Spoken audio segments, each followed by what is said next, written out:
I'm here at a donation centre at the University College of London, run by the students, and they're putting together vital supplies to help those affected by the awful tragedy in Turkey and Syria.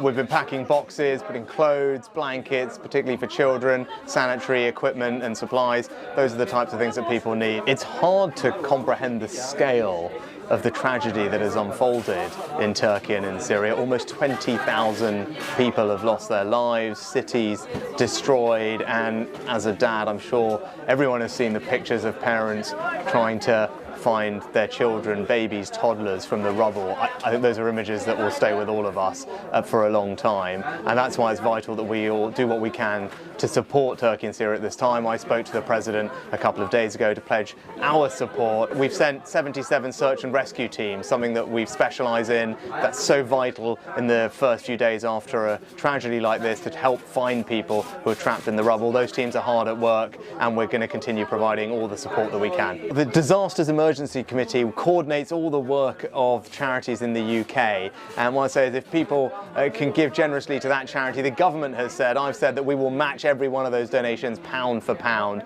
So every pound that you give, the government will put in an extra pound, and then we can use that funding to get extra humanitarian support to Turkey and Syria at a time that they desperately need it. And I'll urge people to please give generously if they can.